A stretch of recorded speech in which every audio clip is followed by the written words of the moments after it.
were strong enough to carry things with, but not strong enough to carry most people. Well, I thought my chores at home were pretty tough, but that dishwasher's looking better all the time. Well, I'm out of here. I gotta get home to my community to do my chores. Bye. Well, maybe the Inca had something.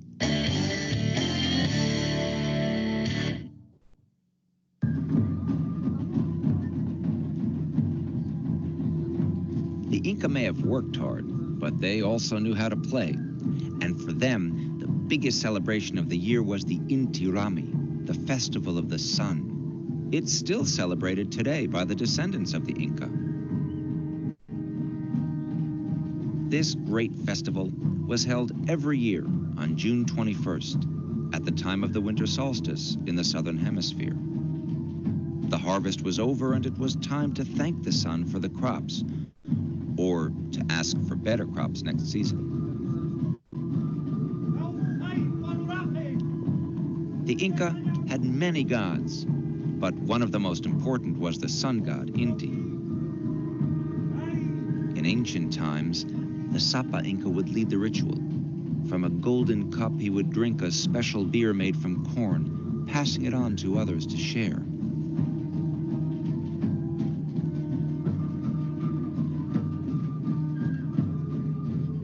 Living at high altitudes has helped the Inca develop lungs which are larger and stronger than normal. They come in handy for dancing.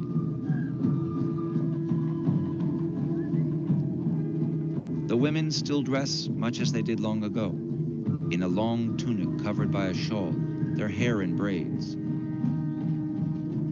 In ancient times, your headdress would identify which part of the empire you came from. Even today, Highlanders can tell your village by the style of your hat. Even though the Incas didn't have a writing system, they developed a good way to record information, like how many potatoes they had in the storeroom. See this knotted string? Each knot represents a number according to how it was tied and where it came on the string. The Incas called their counting strings quipus, which means knots in Quechua, the Inca language.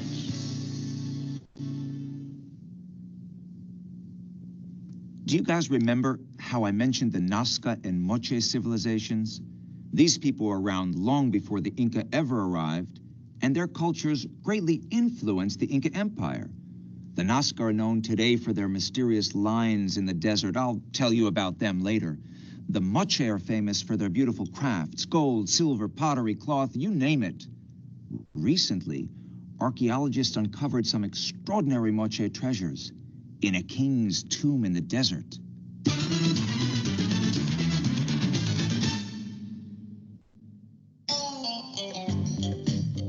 It may be the richest tomb ever discovered in the Western Hemisphere. But to these archaeologists and their staff, it's painstaking work as they examine every inch of the sacred site, almost 2,000 years old.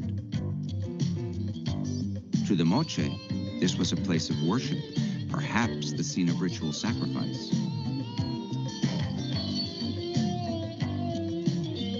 The clues are here, buried in layers of sand and dirt.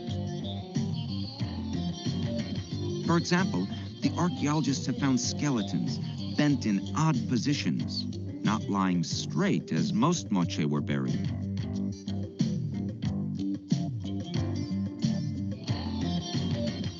These could be sacrificial victims.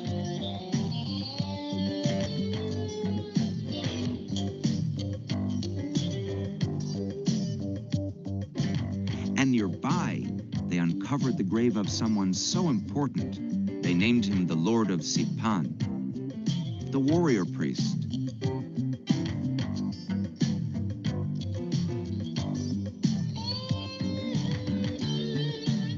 His skull was layered with gold ornaments.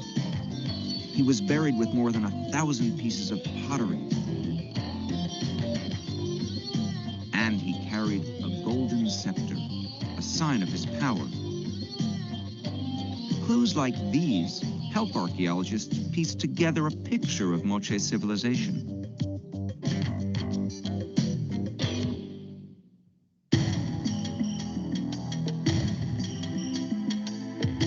further down the coast of Peru are clues to other cultures which rose and fell before the Inca came to power.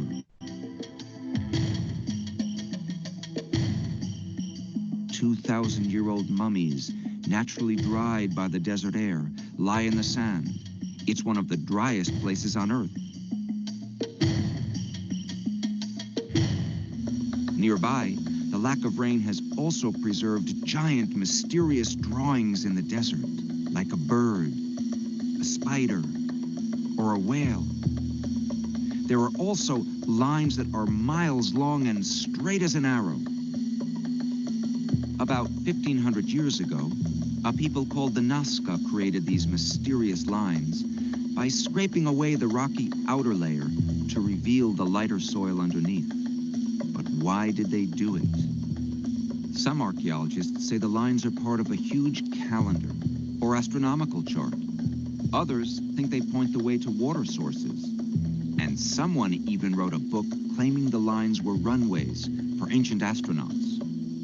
But for now, the Nazca lines remain a puzzle.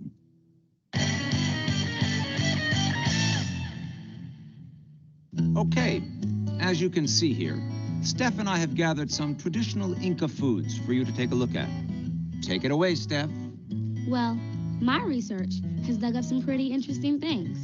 For one, the Inca enjoyed many of the same foods that we eat today, like peppers, avocados, squash, beans, and over 200 different types of potato. Corn was especially important. It could be boiled, roasted, toasted, or made into a refreshing corn drink. The most typical meal was a soup or stew made from vegetables and hot spices. Quinoa, a type of grain, was used to thicken the soup. You know, if you visited Peru today or some of the other areas where the Inca ruled, you can still see some of the very same foods they ate hundreds of years ago. The markets even are similar to the Inca markets of long ago, except that the Inca didn't have money. They exchanged things instead.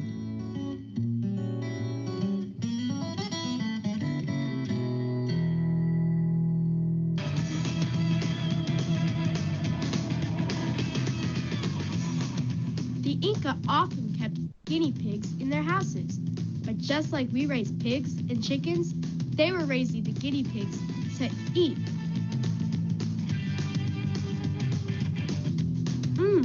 Do you think it tastes good? Guinea pig meat may have been the only meat the peasants ever ate. The Inca in Peru still eat guinea pigs today.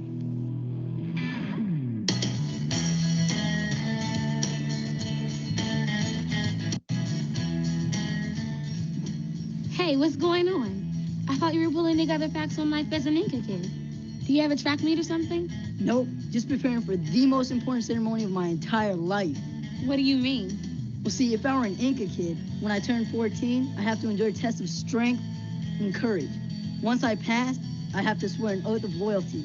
Then I'd get a sling, a shield, and a mace. That's all you'd get for all that work? Oh yeah, I'd also get a loincloth too.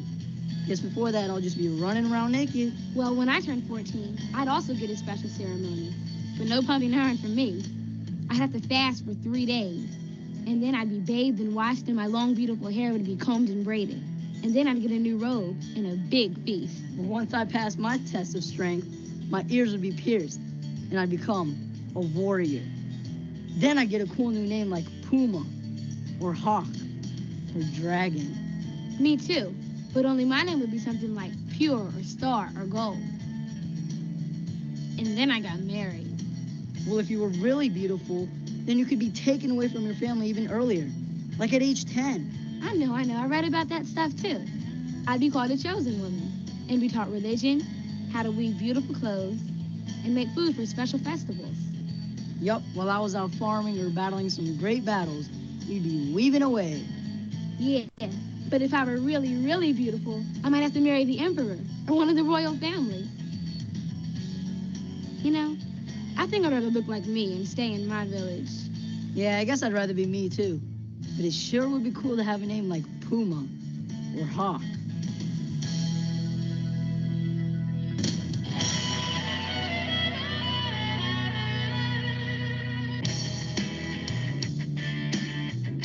To the Incas, gold was sacred.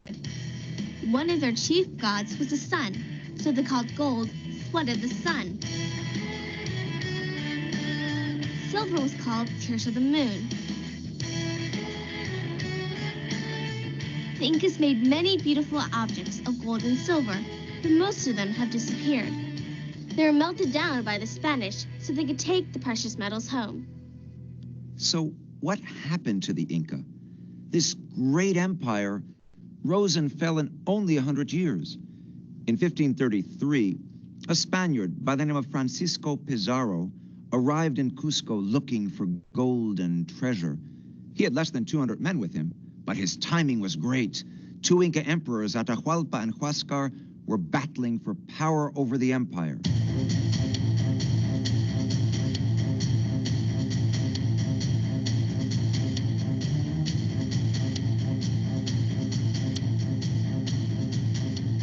Worse yet, the Spaniards brought new diseases like smallpox to South America. And the Incas were dying by the thousands. The entire country was at war, divided and weak. The Inca didn't know what to make of the Spanish.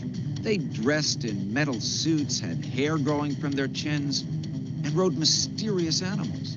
The Inca had never even seen a horse before the Spanish arrived. Atahualpa was curious about these newcomers and invited them to his palace. The Inca expected a peaceful meeting, but Pizarro had prepared an ambush.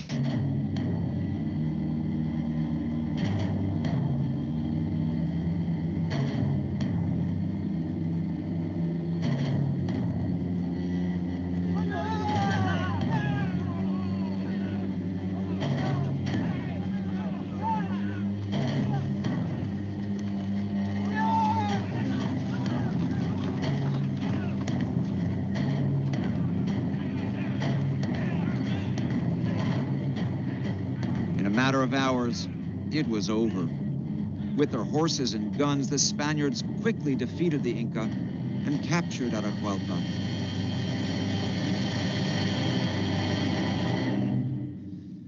Though the Inca fought on, their empire was soon conquered. The Spanish destroyed Inca temples and palaces, melted down their gold and silver, and prevented the Inca from practicing their traditional way of life. But today, descendants of the Inca live on the very same lands as their ancestors, and they continue to practice traditions handed down from a time when the great Inca emperors ruled over an empire the length of South America.